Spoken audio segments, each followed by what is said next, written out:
Are the parking spots delineated in any way? Are they lined or? They are not. They have, the original plan shows wheel stops, which would identify it. And some wheel stops are in, most aren't.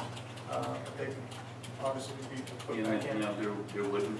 I think the ones that are there are wood, yes.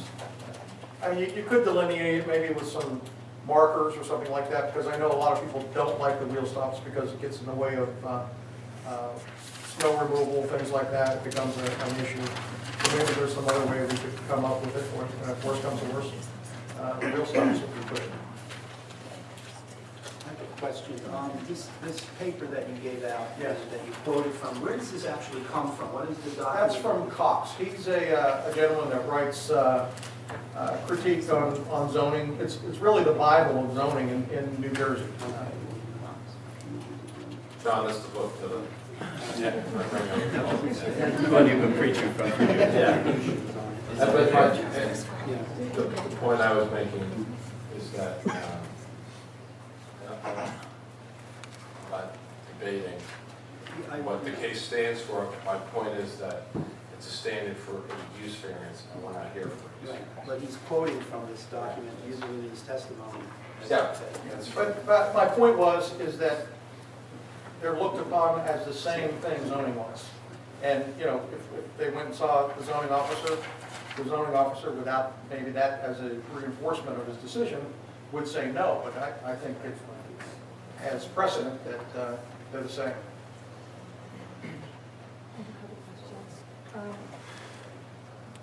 On the proposed plan, with the regrading of that parking lot, there's that large tree that's on the side of that property, on the Yes. south side of the property. Yes. We were there today, I was there today too. Right. And that tree, there's a lot of the roots are already exposed on that tree. Okay. And I was just wondering if you're going to somehow protect the roots of that tree, or is that tree going to have to come out Well, when you do your regrading? Again, based on the original plan, it would have to come out, but I think there was some leeway given because somebody wanted to save the tree. Maybe not the original applicant, maybe somebody from the town said, you know, let's see if we can work around that tree. Yeah, I mean, it's shown on the proposed side, but when I went after, I thought, wow, that tree looks like it's already kind of exposed, and if you're grading in there, I was just wondering if that was gonna. I'll leave it up to the town to enforce either way. Okay, and then on the other side, on the north side, on the side of the proposed playground, Okay. there currently is a nice stand of, like a barrier of evergreens there. Those look like pretty mature evergreen trees, shrubs. That's sort of there's a nice barrier there to the other property, and I don't know if that's, it doesn't look like what's on the existing site plan, it looks more like what was on the proposed, but I just was wondering if that would also stay there as a buffer between the playgrounds and the neighbors. Actually, if you look at, I have a landscape plan, 3 or 4, that's part of your set also. And I think those trees are shown on there, and they weren't designated to be removed. Actually says existing trees remain. Do you have that drawing?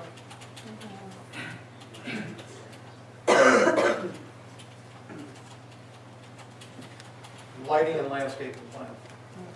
Is that on the big one? Yeah, it's on one of the larger ones that they have, yeah.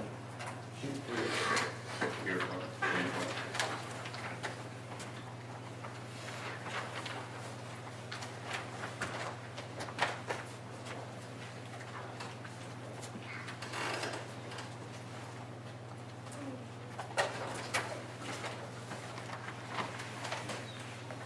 I have some questions. And I just want to, only because I want to try to get some, and I forget, you've got to forgive me, I've had a very long week and been working a lot of hours, and I actually brought the wrong red wall. And I had extra pictures, and I have the most current report from the Department of Children, the licensing report that shows the 144, and I'd like to get the mark from the.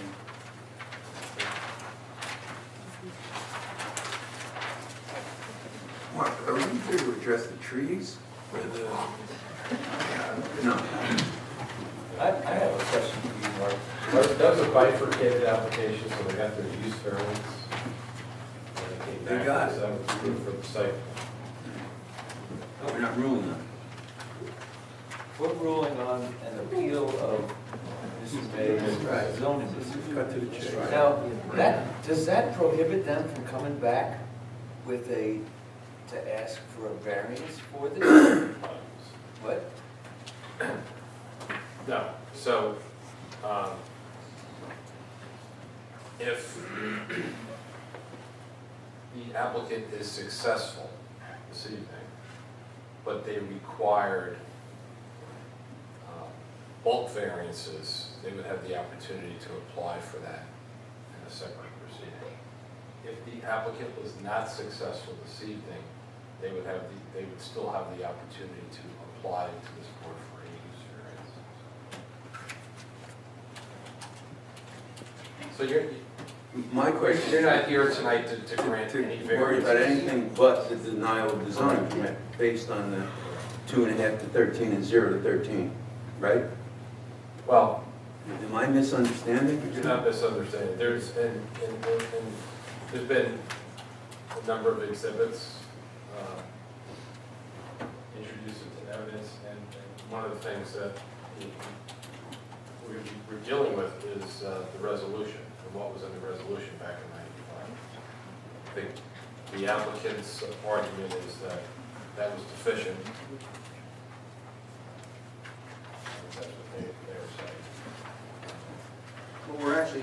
What we're actually saying is that for purposes of zoning, and there's case law, there's two cases. And unfortunately, I'm not going to give you the citation, but there's two leading cases dealing with expansion of non-conforming varianced uses. And one, there was a case where there was, at the location, there was an automobile, it was like a auto repair shop. And the buyer came in and put in a carpet cleaning facility. And in that case, the Superior Court on appeal from a denial of a zoning permit said, no, that's a sufficient change of use.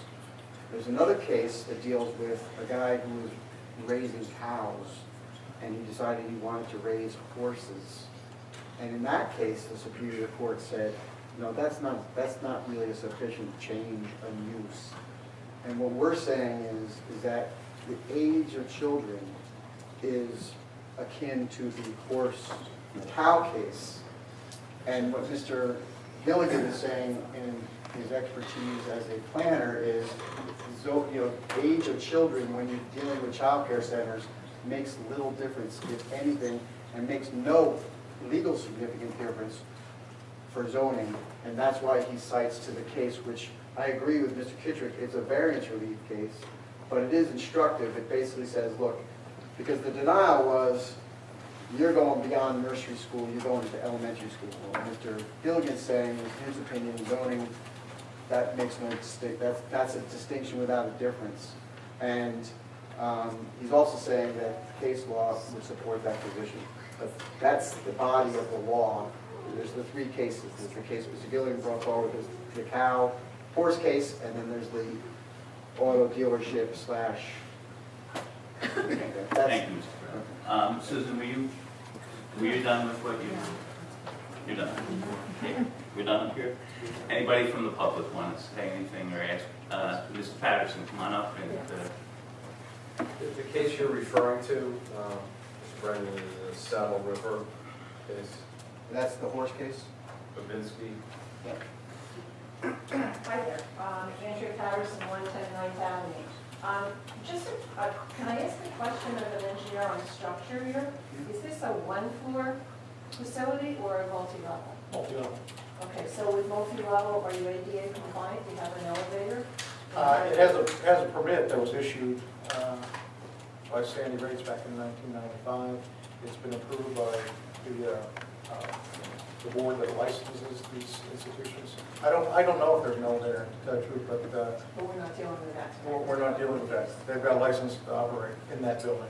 Okay, so then after, if whether use is granted or not, then you come back and you deal with things like ADA compliance, elevators, bathrooms. I know bathrooms are getting, wheelchairs got to be able to go underneath the sink and all that. Is that all dealt with later?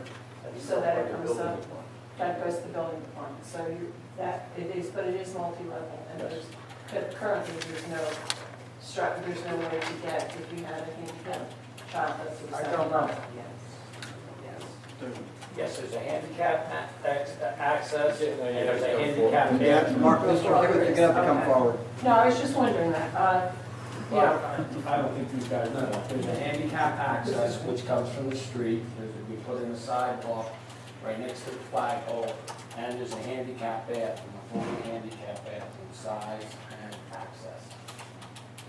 On the first one. On the first one. But there's no way, if you had a student that came in that was in a wheelchair, that they could get to the second floor? No. Okay. No, just wondering. About how many rooms are on the first floor? Classrooms? We have the plans.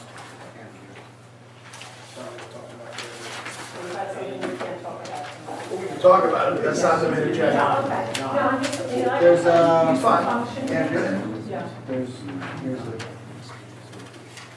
How many? 9. Do you have a kitchen or anything like that, or no? So there's no food that's served there? There was a infant area that has several sinks, it has cabinetry, but that is, you know, I'm the old, I'll be the old owner, and, you know, that's completely up to the new owner as far as the kitchen.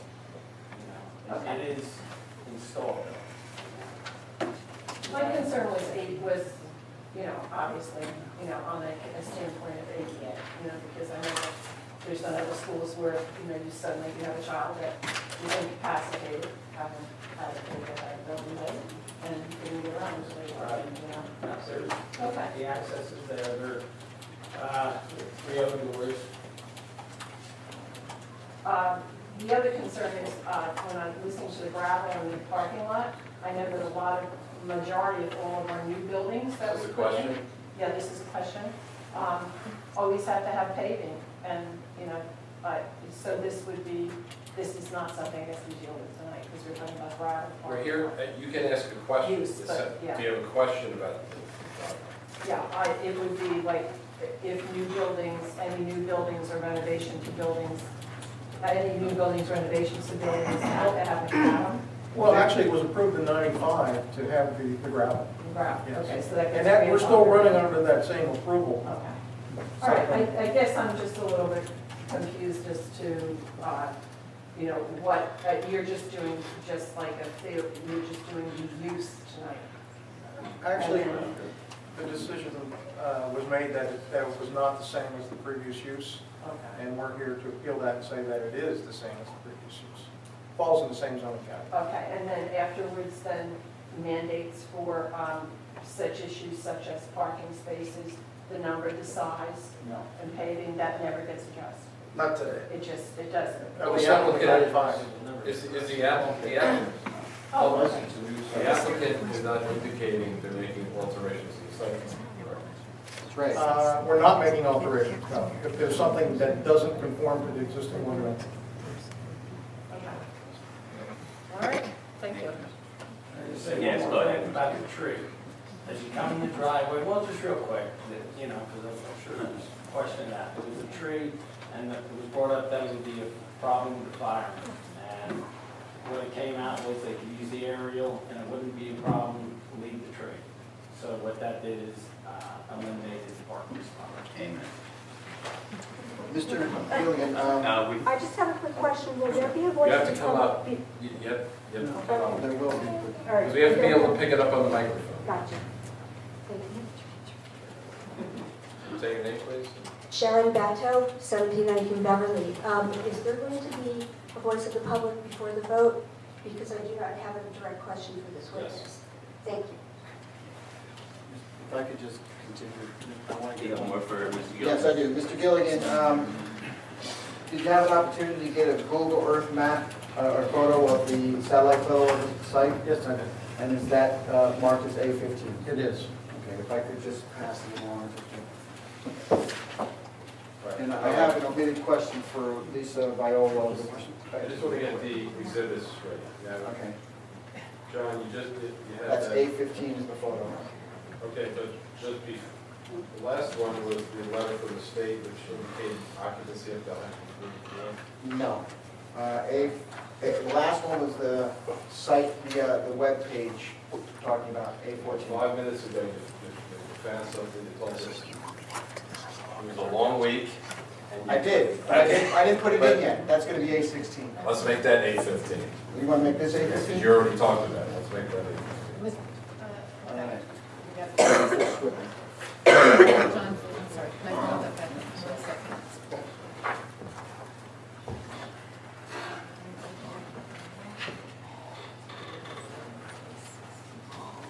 The area photo is gonna be A16. Great. I just, do we need testimony to authenticate the report, or? I think because you're playing, She did mention it. so I think. Lisa, this is a copy of the Yeah. report?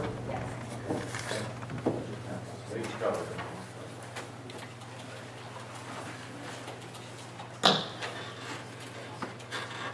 I have no further questions for Mr. Gillian. Thank you. Oh, wait, just, excuse me. Oh. Is it all right if I just have one question? Sorry, guys, I know everybody's. Did you state your address last time you were here? Oh, maybe not, 704 18th Avenue in Lake Como. Lake Como. So, there was a use variance that was granted to Junior Junction. correct? That's correct. They were licensed from 0 to 13. Correct. They could have had kids in the school at that time from 0 to 13 if they chose. That's true. Is there any expiration to that use variance that was granted by Spring Lake Heights to Junior Junction? Does it get sold, does it get captured or lost when the property transfers ownership? Is there any kind of way that that could expire? It does not. Once a variance is granted, it stays with the land. So this is always capable of having daycare/school on this site. And so then also would that hold true that the plans that were approved by Spring Lake Heights, it would hold true that those plans are also approved for the life of the property as well? More importantly, that the town will use that to make sure that you put in the amenities that you said you were going to put in. Yeah. Yes. You can change some of those things if it's to a benefit, but right now you're locked in with what is there. Okay. So, in your opinion, I'm just wondering for my own knowledge, are we essentially requesting to just use the property in the same way that it was already licensed to be used and approved by Spring Lake Heights to be used? Yes. Well, Mr. Gilligan, I'm forced to ask you a couple of questions. There you go.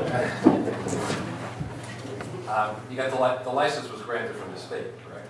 The license, yes, is granted from the state, yes. And that's the state requirement, correct? That's a state requirement. It's nothing to do with the licensing requirements of the Borough of Spring Lake Heights. There is no license requirement that I know for that. It's a zoning requirement. Okay. And we met that zoning requirement back in And you 1995. saw the resolution that was granted, Yes, I have. okay? And I gather you read the resolution. I did, yes. Okay. I mean, I don't have it memorized, but I'm sure you're going to. I'd be really impressed. And in that, I'm just reading for the resolution. It says in the resolution, in the preamble, we discussed this before, Mr. Brennan, it says, for special reasons, use variance to convert the present vacant premises to a preschool learning center for children from infancy to and including kindergarten. Okay. I'll go with that. And that was, according to the resolution, that was what was being proposed. I think at that time, that's what the applicant saw themselves putting in there. Okay, and that's what was granted, yes? That's what was granted, yes. Okay. Yes. But what I'm saying, and if you look at that article that I gave you from Cox, he says there is no difference between a daycare center and a school up to through elementary school. I understand your position, I understand your Right. argument. I'm not quibbling with your argument, the board is going to, weigh that. You just asked a series of questions, though, by someone from the public. And regarding what Spring Lake Heights approved. Okay. All right. And they And I wanted approved to clar- exactly what you read? Right, I'm just Okay. clarifying for the record. Okay. If I could just, could I do some follow-ups? Mr. Gilligan, you heard the testimony from Mr. Mark Hewitt about how it was they had applied for a zoning permit and Bob Blasio opined, hey, that's a learning center. Right. The application came in as a learning center, right? Correct. And you were part of that application, right? Yes. In fact, you testified in favor of that application? Sure. And at that time, there was also as an exhibit in front of this board was the inspection report from the Division of Licensing that talked about child care center, correct? Correct. And that was, in fact, part of the board file in this matter, right? That is their category. They don't have a category of learning center. So the board at the time understood that it was being licensed, presumably if they had read the application and it was going to, a learning center, and presumably if they had read the letter from the Division of Licensing, it was being licensed as a child care center. Sure. Sir, in the same document that you handed us, a little bit further down from the part that you read, it says that child care centers shall be permitted use in all non-residential districts of a municipality. The Judy Junction, what is the zone for that? Isn't that R5? R5 residential. So that's a residential. So that's why you had to get a variance to use it That's for that right. purposes. And that variance is the variance that states it's to be used from infancy to including kindergarten. Is that correct? That's what the resolution says. Correct.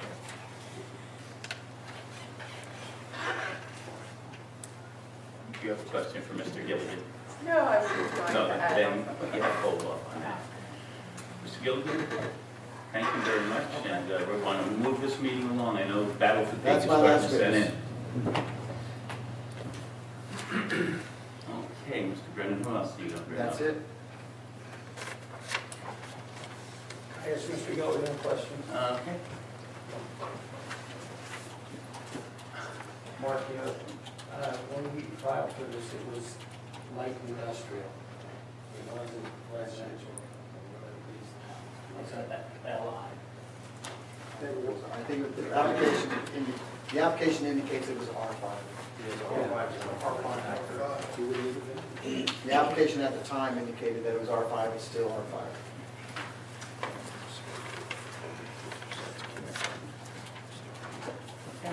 That's it. Mr. Gilligan, are you, you can go. Mr. Gilligan. I'm trying to push you off the chair, you know, but it's getting late. So you're done then? I am done. Mr. Brennan, Mr. May is here, do you want to ask him any questions? No, I don't really. I would just comment that I think that what Mr. May did was not untoward. This is, I mean, having been a resident of Spring Lake Heights for many years, I know this building, and this building is a very important building in the borough of Spring Lake Heights, and I think it's important to have the board input on that. Mr. May, would you ever like to come up and just tell us your, point of view on this issue? Sure. Thank you. This application is use variance. So the first thing I do when I look at use variances is I look at the fire resolution. This, when I read the resolution, we all, when we read the resolution, there was no information on staff. There was no information on students. It was very vague. That had me concerned. And it would concern me even more that if we didn't have parking requirements listed, and they're not even the site plan resolution either, they're not listed, only for staff, only for students. All these items are not listed. However, they did include that clause, infancy through kindergarten. So it's my belief that the board was presenting an application in 1995 that said, we're going to have, little babies here, there's going to be no teenagers, 13 years old, there's going to be X amount of students, but I can't tell from these resolutions what actually was fencing for. There's no parking calculation on the plans. So I don't know exactly if testimony was given that we're gonna have 160 students, and quite frankly, that's irrelevant. The state licenses are relevant in my decision. That has nothing to do with my decision.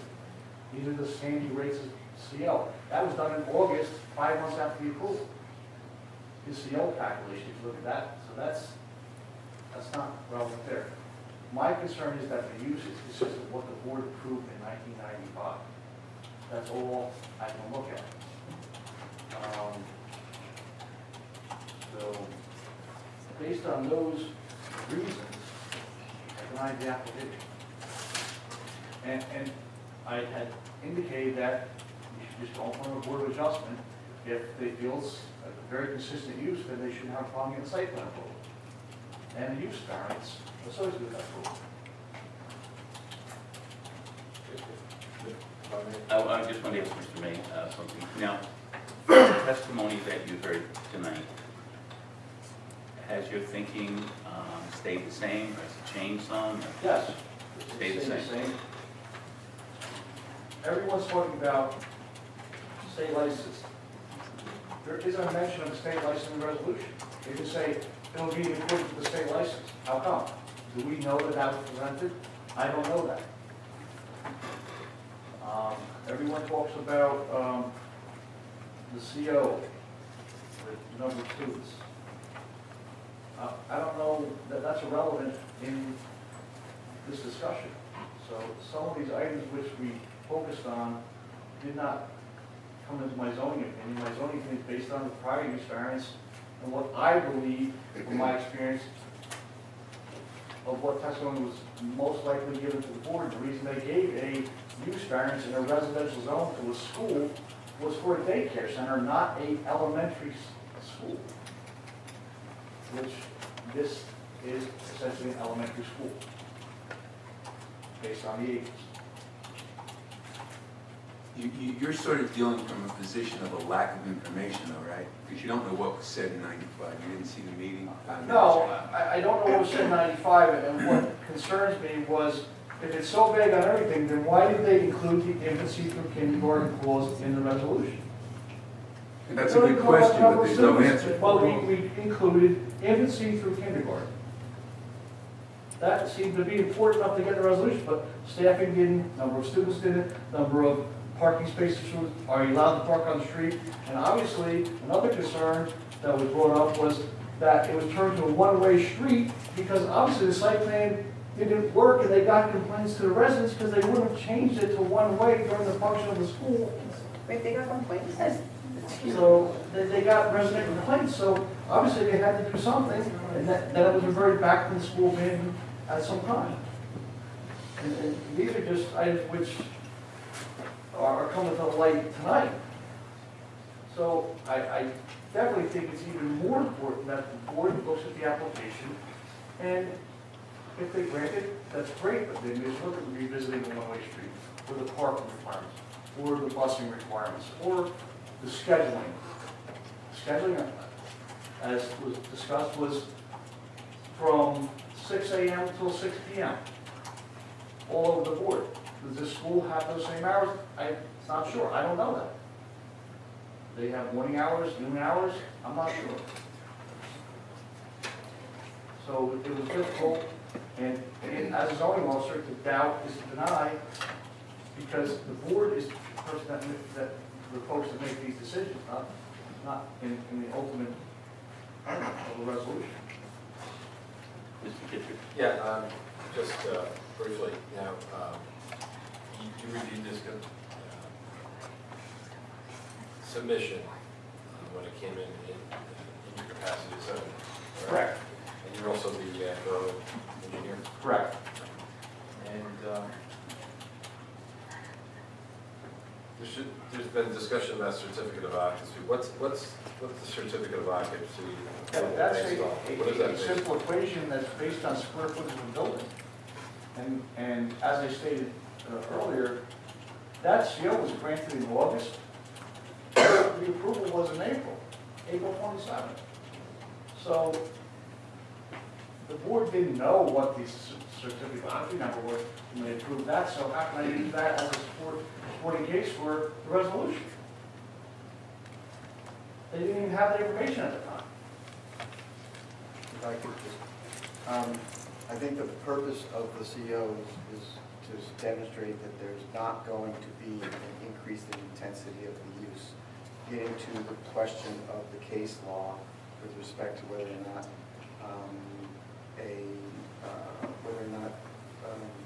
there's going to be an increase in, whether or not this use is the same use, whether or not there's going to have any impacts on the town in terms of that. That's why the CO is there to see it. And additionally, the CO is there as, again, just by way of a full explanation as to how it is this premises was utilized. You've heard testimony about how it's going to be utilized. There's going to be fewer students. There's going to be fewer teachers. So there's going to be less traffic. There's going to be less parking. My contention is, I'm not disagreeing with the saying. My point is, how do I know that? How do I know back in 1995 that they didn't say we're going to have 30 students, 5 teachers, and that's all we're having here, and thank you very much, have a good day? I don't know that. Well, we actually do have the board, in the board's file from 1995 was the Division of Licensing's inspection report, which said that there was going to be approved for 174. That was before this board, back at the time that that plan was approved. So the board did know that the state of New Jersey had said that, yes, it could be a child care center with occupancy up to 174. There is also the fact that there was going to be variance relief with respect to the parking spaces. So the parking spaces went from 40 down to 20. So there was, in fact, testimony with respect to that. But right now, what you've got now is you've got less. John, go ahead, no, Joe, because you're up here, we're asking you questions. In my opinion, I don't have enough information going on, sir. A, to deem this consistent with the prior resolution. And on face value, the resolution specifically calls out infancy through kindergarten, which was presented to the board in 1995. Any questions from the board for Mr. May? I just have, if I could just ask one more thing, Mr. Chairman. The licensing from the state, that issue's been discussed this evening. Do you see, in what you reviewed in the resolutions, did that have any impact as far as you know? Not that I'm aware of. Not that I'm aware of.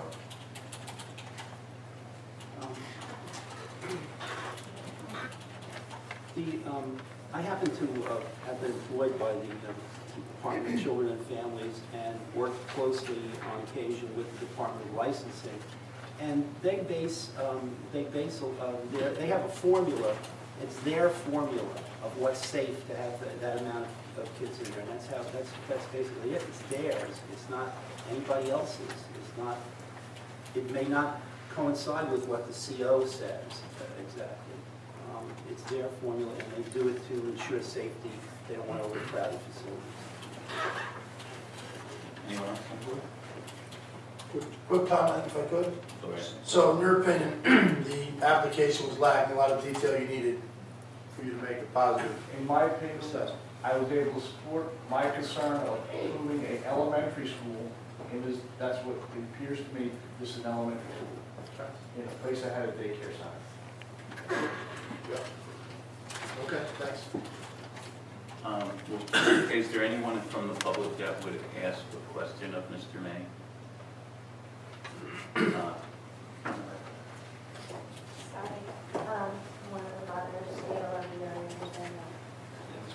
Sorry, Dana Larnieri, I live over in 3809 River Road in Point Pleasant. I'm sorry to ask you to repeat that to slower. 3809 River Road, Point Pleasant, Dana Larnieri. Your name, spell it. D-A-N-A and L-A-R-D-I-E-R-I. I just have a question of you. Well, first question, did you hear how many students we have that are in the elementary currently? No. Because it sounds like you're under the impression it's going to be huge elementary, and right now I think Lisa said that there was 1 or 7. 7. The point is, the fire resolution didn't state it allowed elementary speech period. My second question is, if you have these questions, Mrs. Viola's under oath right now, why not ask her the questions that are outstanding? Well, you need to understand that we're not here to prove or disprove your case, we're here to prove my opinion, and we could be here for a use variance hearing if the applicant decides just to go that route. I was just confused why you weren't asking questions that were holding you up with your opinion, that's all.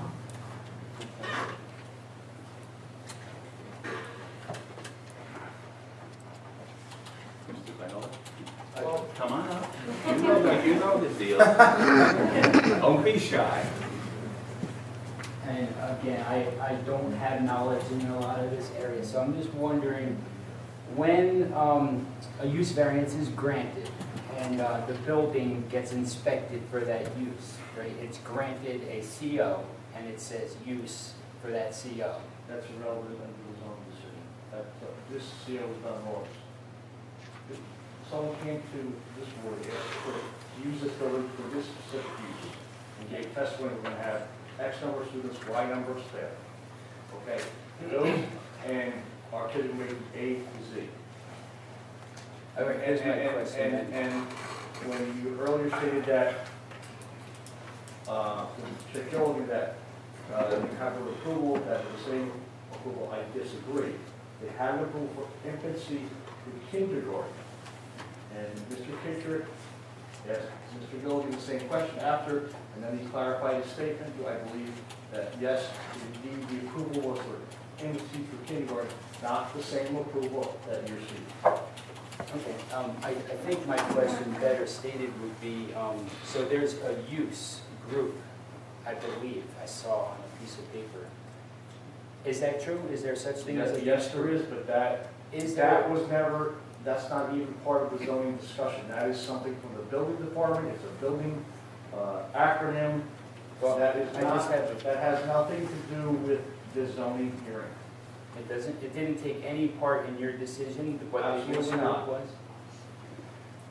Is there such thing as have you given a use variance for a daycare center or any kind of childcare center in the Spring Lake I Heights? don't He doesn't- give he that- doesn't I give don't- it use. I don't give Let me variance. answer that. Let me answer that.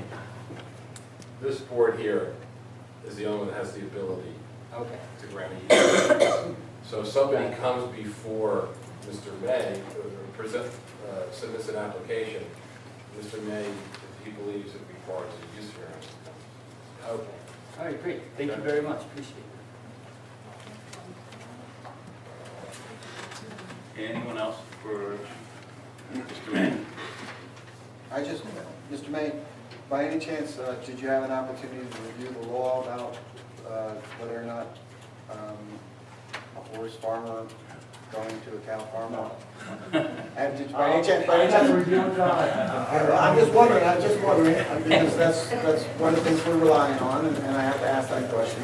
Did you have a chance to, you heard the testimony from Mr. Gilligan with respect to the fact that private daycare centers should be considered comparable to elementary and public nursery schools for purposes of zoning? Yes, I was. Okay, and you do agree that that is a statement of principle of law of zoning? I have to look at further. Okay. That tonight. And I, as I said, Mr. Gilligan gave it to me, I was relying on the horse cow case. Well, I'll address that case. I'm familiar with it, Right. and while I think it's a case that has value, I don't think it has value on this issue. I think that it's cited when it comes to cases of abandonment. And this is, no one is saying the use was abandoned. Well, actually, I think what it was a question of whether or not it was a transition from a horse farm to a cow farm, and the appellate division said in that instance that it was not a sufficiently significant change of use to warrant a requirement of a new use variance. Okay, well, I'm not going to focus on the animals involved, but I have a copy of the case here.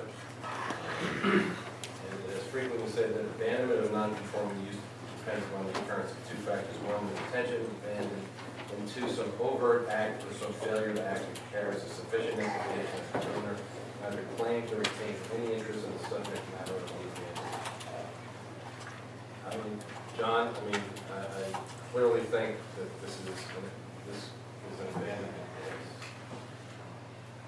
Well, I mean, there's the Farrell versus Estelle Manor case.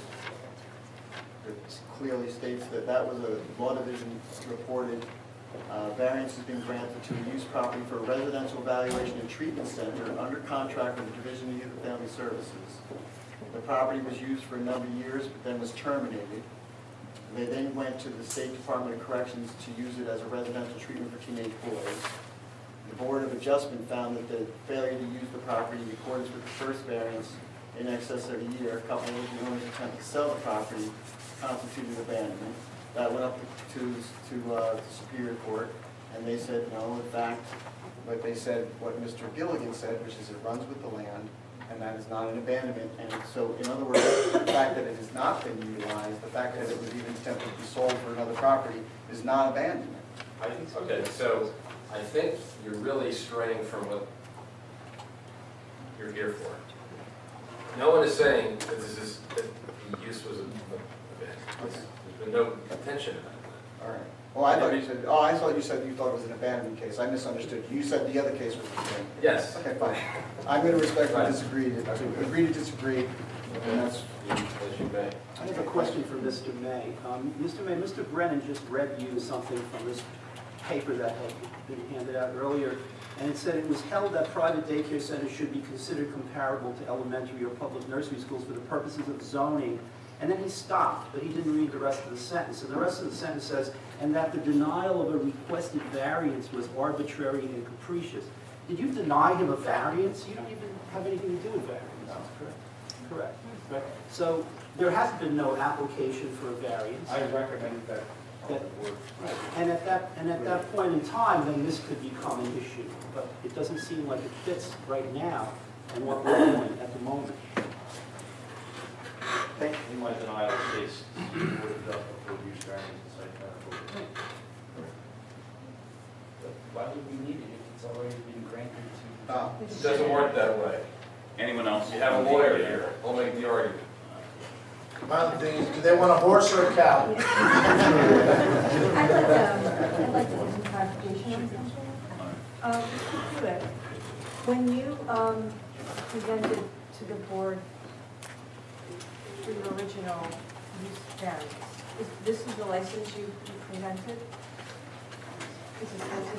I mean, not exactly that, but that's, did you present that to them at the time?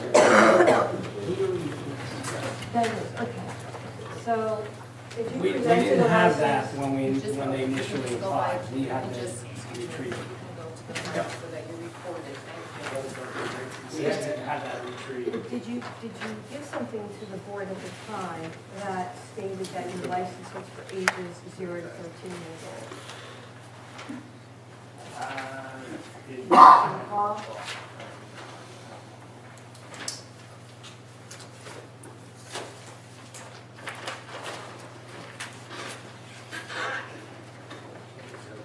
That's the inspection report that indicated that it was going to be a child care center. And it had the occupancy. That was in front of the board at the time. 0 to 13.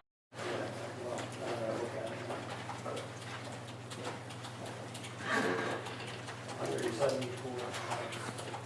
that was courtesy inspection. And that was prior to the board. That was But when you went before the board for the variance, you did not have anything that had the ages of the children? Were they presented with any idea of the ages of the children that might be involved?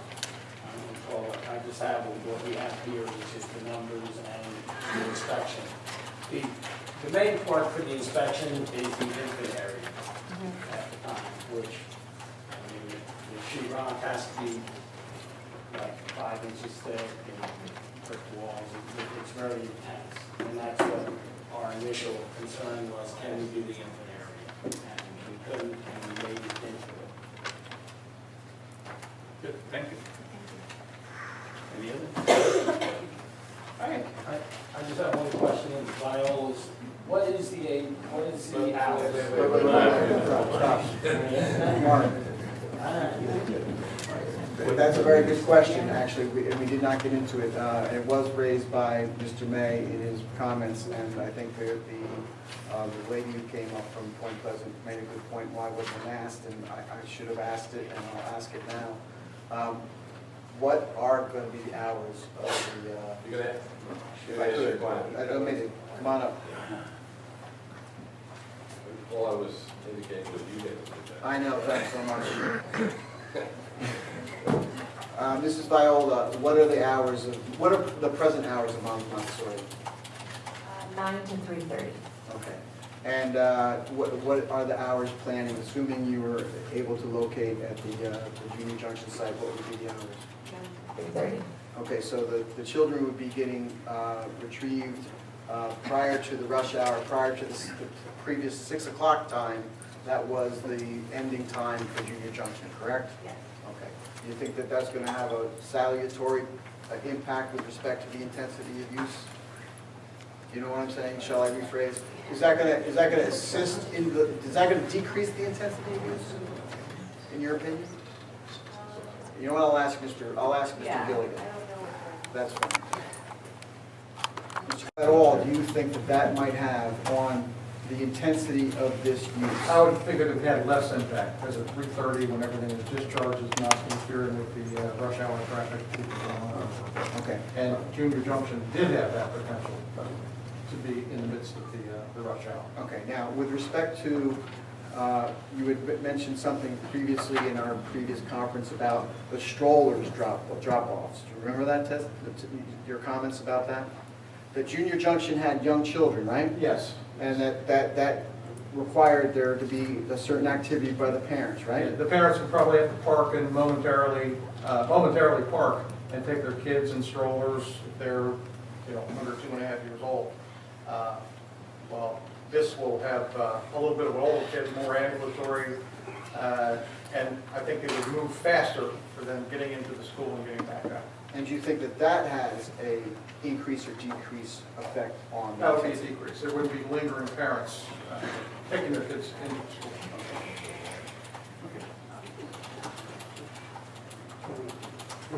Let's move this item. Yeah, so, thank you, Mr. Gilligan.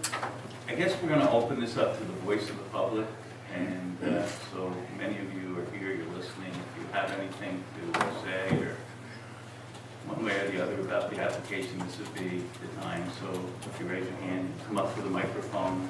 And I'm just going to make this announcement for everybody when you come up, so we can, everybody's going to be doing the same thing. When you come up, you're going to state your name and address, and this time you get sworn in. So, okay? Erin Batteau, 1719 Beverly Avenue, Spring Lake Heights. Raise your right hand, please. You swear or affirm to tell the truth, the whole truth, and nothing but the truth tonight's proceeding? Absolutely. This is the Board of Adjustment of Spring Lake Heights. And I think we need to hear from the taxpayers of Spring Lake Heights. And I'm not sure that, especially in the immediate area, a lot of the residents really know about this. First of all, this doesn't sound like a daycare center to me. It sounds like an elementary school. We already have one in town. Also, daycare center school aside, that's becoming one of the most congested areas and busiest traffic areas in Spring Lake Heights. We just had the B3 whole thing go through. We're still waiting to see the ramifications of that already, and it's not even summertime. We have a traffic jam up there on 71 at 3:30 in the afternoon. That street, Church, is very busy as well. Now what's going to happen when summertime comes? There are more people than ever before. It's not 1995 anymore. There are so many more people coming to the shore even before the season. I saw it this week because it's Easter, long weekends. And I just think that this is not, I don't think this is a good idea. It's just going to add to the congestion. We're being put upon already over here east of Highway 71. And as was stated, this is a residential area. So I just think that we need to hear from more of the taxpayers from Spring Lake Heights before anything goes through like this, because there's a lot of unanswered questions still. Thank you. If I could just ask a question. Is that so you understand that right now, the property is approved as whatever it's approved for, assuming, let's take your position that it's a daycare center, up to 161 children. Do you understand that the choice is not? I do understand, I understand everything So- I've heard so what tonight. I'm My saying- point is, aside from that, and there's going to be more traffic in school buses and drop-off and kids on bikes, that already there's a lot of traffic, more so than ever before here, and I think we're just asking for another dangerous Okay, situation. if I could just ask a question. Sure. You understand that the use that's being proposed is going to have a less intense impact than the use which you say is what is limited to approval. You understand that, right? In my opinion, that's theoretical. Well, it's In my theoretical. opinion, It's it's theoretical. not a real thing. You're saying that you're placing your bet that Monmouth Montessori doesn't decide that they'll take the property and put 160 kids up to age 6 in there. I'm not a gambler, I stated my opinion. But I'm just making a point. You made it. Okay, Thank thank you. you, thank you. Yeah. Yes.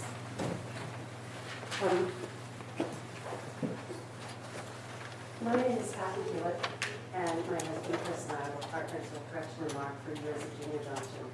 And I just think Excuse that me, can I have your address? 415 Washington Avenue in Spring Lake. I mean, first of all, we Could you just raise your right hand, please? Yes.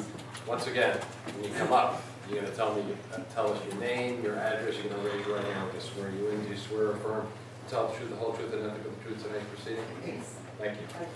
First of all, if you just take a look at that building. I mean, that's a historic landmark in Spring Lake Heights. It's one of the most beautiful buildings around, and I think that the town should be so happy that a Montessori school with this nice couple and all these nice people want to make this their new home. I think that it is going to be a total asset to the community, and it's kind of silly, some of this bickering about traffic and everything. My goodness, there's going to be so many less people there than when we had Junior Junction, and that was just fine. And I just think that we should give this couple an opportunity to step up and take advantage of the education that they offer in a Montessori school, which is really a beautiful thing. And that's really it. I would rather see something like that go into Junior Junction than have that beautiful historic building torn down to the ground by some builder that wants to do something else. I mean, I think there's a lot of integrity there, and I think that that's just my opinion. Mrs. Hewitt, can I ask you a question about you? Let's Were you take involved? every single person. I was here from the very beginning, but we had- Yes. I was here with Mark in the very beginning and my husband when it was given the approval for the preschool. And that's what I want to ask you about. Did you guys have a year-round operation? You know what, we had a school year and then we opted to have the summer program. Okay. Do we know whether or not you're going to have a summer program? Well, wait a minute. But I mean, as far as traffic goes, it's minimal. And I mean, how that's going to affect people coming to the beach and everything else, that's just crazy. That's where we live, in this community. So I just think that, you know, that these wonderful people want to make this their new home and educate young children. I think that we should give them that opportunity. Thank you. I have a question for Mr. Fisher. I'm sorry, do you have any questions? Yes. No, it's okay. You're good. I have a question, Mr. Fisher. This lady was describing like beneficial uses of having the school there and how it's good for the community and all that. Does that have anything to do with Mr. May denying their application based on the zoning resolution? Does it have anything to do with it at all? At this point, there's a place for that information at a different kind of hearing, correct? I'll repeat what I said at the beginning. Or are we having that hearing now? I'm hearing all various testimony coming in about I'll everything. repeat what I said at the beginning, that this is an application. The applicant is here before us, appealing the denial of the zoning laws. That's what we're here for. The applicant had the option of also filing use variance. And at this point has not done that. Doesn't mean that can't happen. But this is not a use variance application. This is based on the But much decision. of the testimony we've heard is use variance testimony, things you would normally hear in a use variance application. process. I think, well, I understand Mr. Brennan's argument is that he can make it for himself, but you have to understand what's allowed there, what he believes was approved before, and the zoning considerations that came into play when that was approved, and also for the board to have an idea of, he's making an argument that what they're proposing is a less intensive use. That's his argument. You have. Okay, well, the reason why we brought up less intense use is because Mr. May's denial was that he wasn't sure whether or not it was going to be more or less intense use, and that's why we're bringing it up. But I think. So we're addressing the point raised by Mr. May with respect to intensity of use. You address that, but I also think you're bound to address what was approved before. And take that, that's what you have in front of you, and also so you weigh what's been presented by the applicant, and also the testimony of Mr. May, and the support that he believes that he gave in justifying Mr. Chairman, can I make a comment kind of along the same lines as Mr. Tango, just briefly, if I may? I believe, in my opinion, if this information that's been presented today was in the original application of Mr. May, we'd probably be having a different conversation today. And I think that's right. All right, so I think the due diligence part was lax in the beginning here, okay? That's my opinion. Thank you, Mr. Chairman. We have someone that wants to say something. Your name. Audrey McGowan. I live at 604 Essex Avenue, Spring Lake Heights. No, you're good. Do you swear affirm to tell the truth, the whole truth, and nothing but the truth is tonight's proceeding? Yes, I do. I just wanted to say that I am a taxpayer in this town for the last 5 years, and my son went to Montessori school for 2 years. He's now part of the Spring Lake Heights Public School, but I have nothing but great things to say about the school and community, and I also think that this building would be a shame to see it tear down and not have such a great place that my son flourished in, and I can only see positive things having this community come. The family that goes to this school, the one that's in Wall right now, if it came here, I think it can only add to our town. Thank you. Yes. You again. Objective observer. I know your name, that's not good. Michael Viola, 704 18th Avenue in Lake Como. You've been sworn. Do you swear affirm to tell the truth, the whole truth, and nothing but the truth tonight? I do, thank you. First of all, I want to apologize to everyone for being emotional, because I know I've been a little bit emotional tonight, and we're only here with respect, especially respect to what you had to say, as a matter of fact. We thought that maybe there wasn't enough information presented originally, and that would leave room for confusion, and we hope that tonight would clear a lot of that stuff up. And so the last thing we want to do is come here and start a fight. We're looking to make Spring Lake Heights our home. We want to build relationships, not break them down. We don't want to agitate. We just want to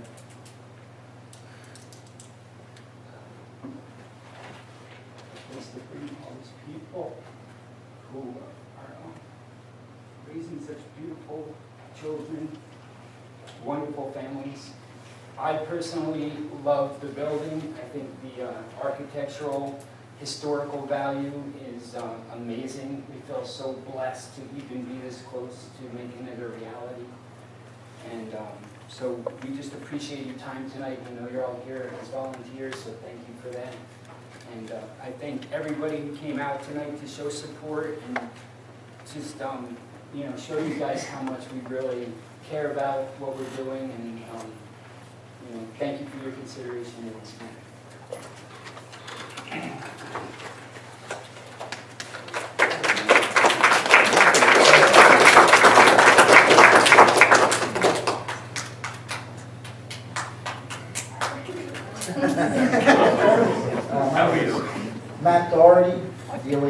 2Y. Address is 112 Inlet Terrace, Belmar, New Jersey. Do you swear or affirm to tell the truth, the whole truth, and nothing but the truth in the proceeding? I do. You've done that before. I've done that. Chairman, members of the board, as I mentioned before, my name is Matt Doherty, also the mayor in Belmar. I know both of the families, the owners of the building, the Hewitts, and also the Violas, who want to operate the Montessori school. I wanted to share with you some of the thoughts I had being here tonight. Belmar used to have a Montessori school. It's called Chrismont Montessori. It was located in the corner of 7th and 8th. I sent 2 of my children there. That's where I got to know the Violas. The Hewitts are neighbors. That school ceased to exist really after Sandy. We came in about 6 blocks in and flooded the entire thing. For it to operate again, they really have to elevate the building. It's part of the school, the environmental schools. Pretty much impractical to do that. So it doesn't operate today. We have other schools in our town. We have Belmar Elementary School, we have St. Rose Elementary School, and we have St. Rose High School. We have a lot of folks that come into town in the morning and leave in the afternoon. When Montessori School was there, in the middle of a residential neighborhood, there was never a problem with the traffic. There's times of the day when we have to cone off streets for St. Rose High School and for St. Rose Elementary School, but we never had to do that for the Montessori School because of the type of school it was. I never knew about it, never heard about it before I actually came to Belmar. But it's a very small school. It's designed to have a small enrollment. Now, I also being the mayor, we have an outstanding zoning officer, much like you. I think Mr. Day is very smart, he's bright, and he gave you a sound opinion when we looked at what was presented. The nice thing is that you all have the power and the ultimate authority appointed by your mayor and approved by the council to override. Practically speaking, if you overrid them today, they would be able to move forward and open up the school. If you deny that, and as your attorney advised, they have to come back for a variance. As their attorney mentioned, so the case law says that in a lot of ways you wouldn't even be able to design that variance. So practically speaking, if you didn't override your opinion of a very sound opinion and a very smart zoning officer, if you let that stand, you would simply compel 2 middle-class families just like you all to come back here.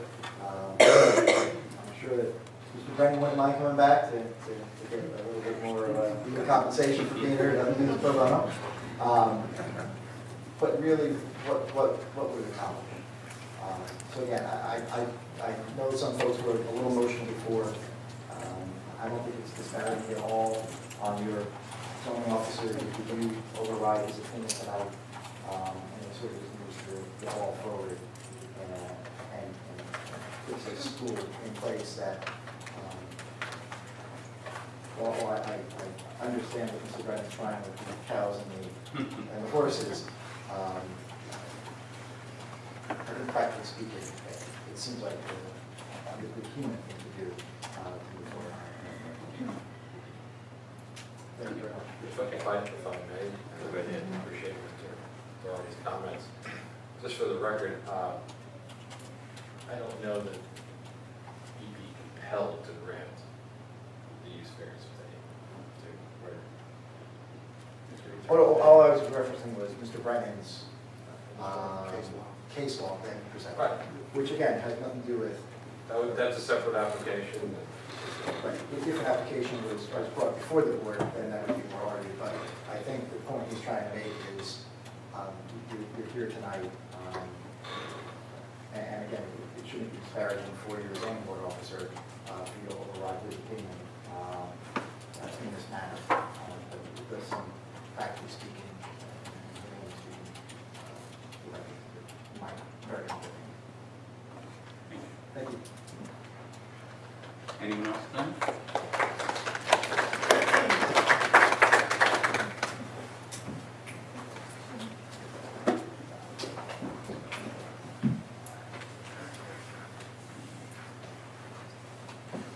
Daniel Corrigan, 27 Monmouth Drive. Oh, sorry. Sorry, Daniel Corrigan, C-O-R-R-I-G-A-N, 27 Greenwood Drive. Greenwood? Greenwood. Swear affirm the whole truth, and nothing but the truth tonight proceeding? I do. Thank you. And thank you very much for volunteering to come up for this. I know that it's getting late, so I'll try to be as brief as I can. I have a daughter at the school, so I obviously I'm not an observer, but I think from the testimony before you, you've heard and you have the authority to apply common sense to override your zoning officer. And I think that is something that should apply here. I think here we've got less intensive use, and both in parking, number of students, and that is testimony that you've been able to get here. I think the common sense comes at the same use as previous time. And you heard public comments about hearing from the taxpayers. I think it's important to understand, or I think I understand, that this is a taxable property, that this is rateable, and that the school is an LLC, not an exempt, tax exempt, tax exempt school. So it is the property itself is a taxpayer. And here you're going from a facility that has been vacant for 11 years, I believe. Sorry, 5? Sorry, I apologize. 5 years, taking something from a vacant facility to a thriving school can only be good for the community, and I think that should go towards your decision on whether or not to override a zoning officer. I think that goes with common sense that the authority vested in this body, and that you get to use common sense where and go beyond and fill in the blanks for your own resolutions where the zoning officer doesn't have that authority. So I think that's something that you all should exercise, and I think that's just something that is important to acknowledge, and that by denying this, there's, you've heard of, that it might continue to be vacant, or another facility might come in that is tax exempt and decide to run a school at the infant through kindergarten, and that would be not as beneficial to the town as this is. So I just think those are things for the. Okay, I mean, he's free to make comments. My comment to the board is you can't take tax considerations. That's why I'm not here as well. Anything further? Corey, what was your comment? I'm sorry, Wincroft. Wincroft? Thank you. I just heard Colin mention about overruling our zoning officer, but it seems here our zoning officer is simply upholding the resolution. So are we upholding the resolution? Is our decision about upholding the resolution that was already granted? No, you're not upholding the resolution. You're deciding on the merits of his denial, and part of his, I think it's fair to say, part of his analysis included that resolution. Is there someone else with a hand?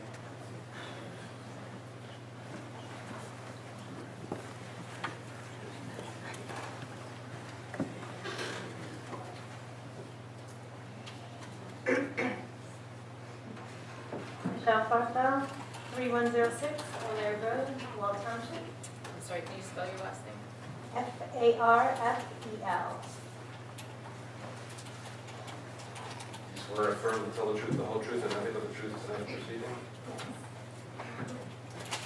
I'd just like to address the who was asking about the, Take your time. I definitely agree that people in the area should know what's going to happen with this property and what could possibly happen with traffic patterns. The Montessori school year is actually a little shorter than the public school year, so that might be something that some people would want to know. Also, you're talking about 12-hour usage, which was the previous use, but this would be a 6.5-hour use, which is obviously half that time and not during the heavy traffic hours in town. And I know when you think of elementary school, you're thinking, noise, lots of kids, lots of people, and 13-year-olds, and I get that. But this is our elementary class right here.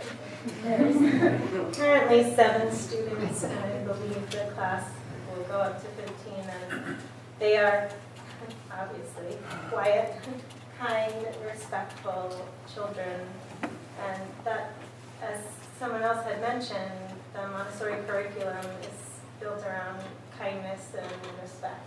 And if you were to come and visit the school now, when you walk in, it's not like your typical school or preschool or kindergarten. It's quiet, it's calm. I don't mean to cut you off. I don't mean to cut you off. I don't think the board has any doubts about everything you're saying. It just doesn't factor into. I think it does because we're talking about elementary school. And if you're talking about Spring Lake Elementary School, as opposed to maybe 15 elementary students in this building, which would mostly be still preschool and kindergarten, I think that, people in the town would want to know that. It's not going to be a huge elementary school like what you guys already talked about. Can I make a comment, Mr. Chairman? Thank you. Again, all this information has been great today, but when I received this package about this denial, I didn't know any of this. You know why? It wasn't in here. So we didn't know. I'm sure this is a lovely program. It sounds fantastic. I'd send my kids there. That's not the point. The point is we didn't know, neither did Mr. May. So that's the issue. Okay? Thank you. Do you have anything else? No. Chair, can I make one Yeah, comment? thank you for I don't want to be perceived as against the school. One thing I would like to also add is, there was a denial issued in December. By now, they would have been out of resolution approval. If they would have gone from the board perhaps in some form or fashion. Which, I mean, everyone's saying time's of the essence and they're concerned about the calendar days. Well, the reality is, we don't have the information. Let the board have the information make a decision. Okay, thank you. I think I saw another hand somewhere. Anyone else? I have something that, I want to say is that I think, and I could be wrong, that I was on the board when this happened. It's a long time ago. I was just a teenager, But anyway. You saved the trade. It is why I saved that trade. And now I'm on a rain barrel in every gutter. But anyway, when I was on the board then, if I was, who knows, but I've been on for quite a few years, we took seriously, every application. And we did the best that we could in making, the resolutions. We did that. So if I was on the board at that time, which I think I was, probably checked, I think we did our job. It might not be as clear as you may get today, but we did do our job. Okay. I also made my living as an elementary school teacher, so I love kids. I taught 4th grade, 10-year-olds. And it was a K through 5 school, then it became a K through 6 school. I have a granddaughter that goes to a K through 3 school. but no matter what the grades were, it was an elementary school, whether it's K through 3, K through 6, K through 5. So I kind of look at this through maybe a broader perspective. And I think Mr. Gilligan said that, if need be, you could get a thing from the state which would say 0 through 13 or something like that. You could have it changed. So, for whatever that's worth, I've been thinking about it, all night listening and so forth. And I just wanted to, mention that to the, the board and to the, to the public. So, anyway, that's my amen. Yep. So if there's no other further comments, we're going to close this to the public. Motion? Make a motion to close to the public? I'll second it. I'm going to do a roll. Mr. Brendel? Yes. Mr. Quinn? Yes. Mr. Tangent? Yes. Mr. Weiss? Sorry, Mr. Zelnick? Yes. Mr. Martin? Yes. Mrs. Lajy? Chairman Pearsall? Yes. Mark, how should we, First of all, I think we should ask Brennan if there is anything he wants to add. I don't think I need to belabor this Okay. at all. I think you all, I thought you all asked terrific questions. You heard the testimony. And I don't know about 1995, the Board of Adjustment, President Kites 1995, but I know this board has been very attentive, and I want to thank you for your service.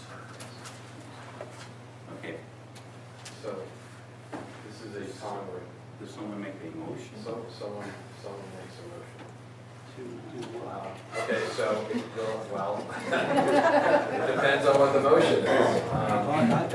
I'll make a motion that we uphold Mr. May's decision on this matter.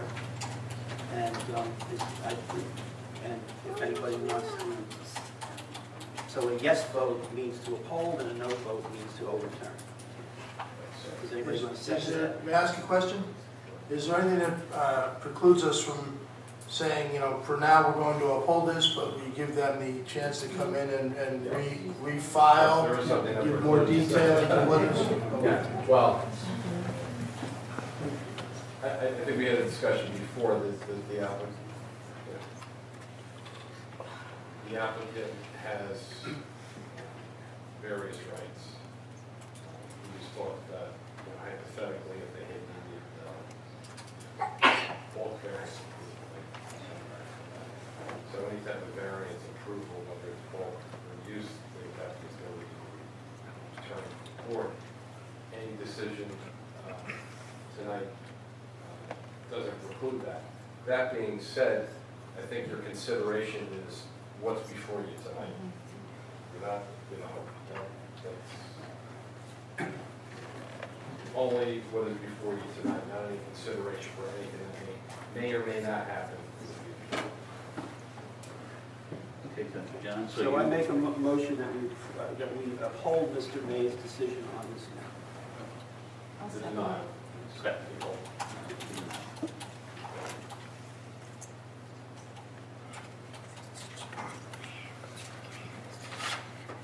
Mr. Brendel? I've heard a lot said tonight about daycare center, child care center, learning center, preschool learning center. And it seems that there's differences between what the state says and what the town says. And all those little differences, I don't think really matter. The matter before us is an appeal of an interpretation of the resolution and the zoning denial. The specifics of the resolution state that a variance was granted for infancy to including kindergarten, which was determined was in the 7-year-old range, from 7 a.m. to 6 p.m. With that being said, I'm going to vote yes to uphold Mr. May's decision. I believe that the Montessori could be a good fit for the building, but that's not the question that was at hand tonight. Jeannie, just, I want to make sure it was clear. Mr. Tangian made the motion, Mr. Pearsall seconded. No, No, it's Ms. one. Lodge seconded. Okay, I just want to take notes. Thank you for clarifying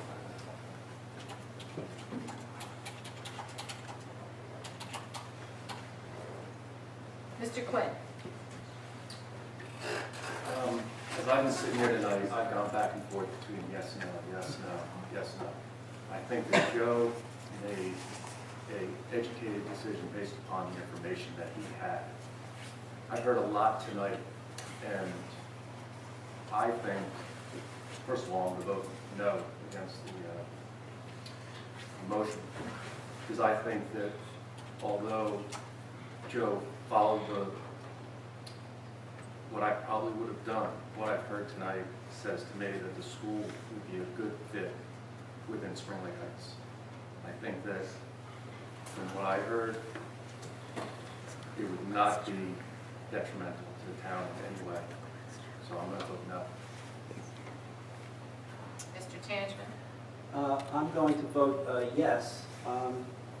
I believe Mr. May made a decision based on the information that he had, and the information that he had was the resolution from 1995 that mentions the Learning Center for Children from infancy to include kindergarten.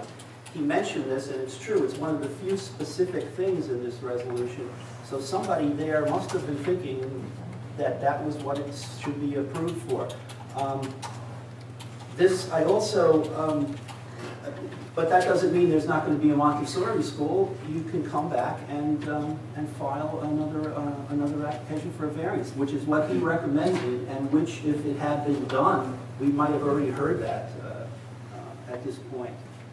I think there was a lot of extraneous information thrown into this hearing. It didn't deal with the issue that was at hand, and I'm really disturbed about the fact that there are no residents, except for a few, of Spring Lake Heights that are here that know nothing about that this ordinance has been stacked in favor of the school, and no one else in town has any input into this at all. So based on the former resolution, it was very clear, it was given from infancy to include kindergarten. I think that resolution should stand until another variance is granted, if that is what happens.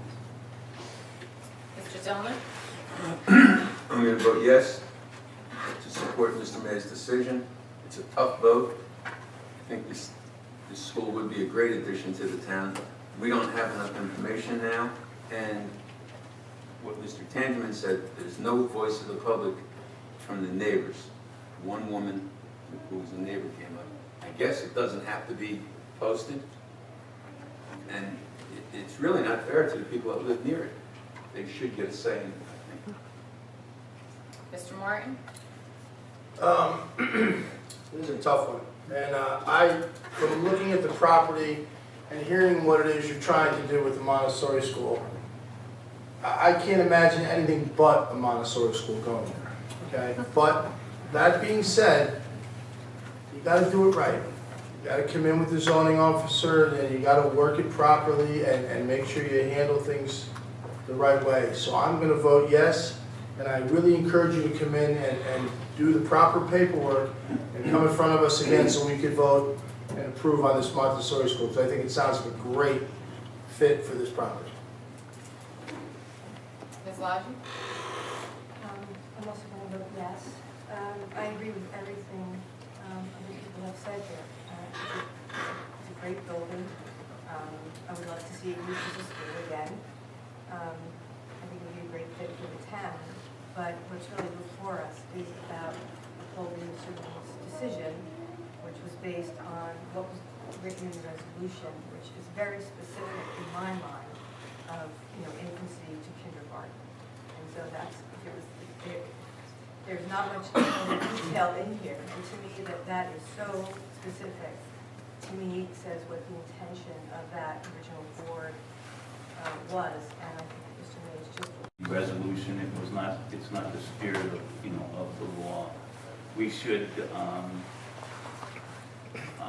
try to, just use our common sense, and, my common sense, which may be different than others, says that we should let this, this program flourish in our town. And I hope that you will come back and that you will, try to get your school in our town. I've been on board for many years, and we tend to want to make things right for people. We don't want to slam the door. We may not always agree, but I think that we have kind of an accepting heart, if you want to call it that, towards people that come, because you come and you put yourself, before us. You're somewhat vulnerable, and we do have, we have a certain amount of power that's been granted to us, and we don't want to, we don't want to, use that in an, an incorrect or wrong way. So, good luck going forward to whatever you decide, and Mr. Mann, I think you did a great job. Could I have a motion for? What is this? So the. Oh, yeah.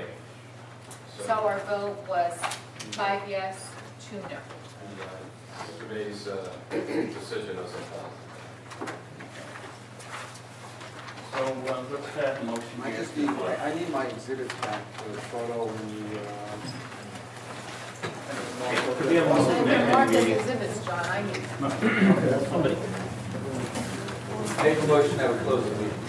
Second. Thank you. Done.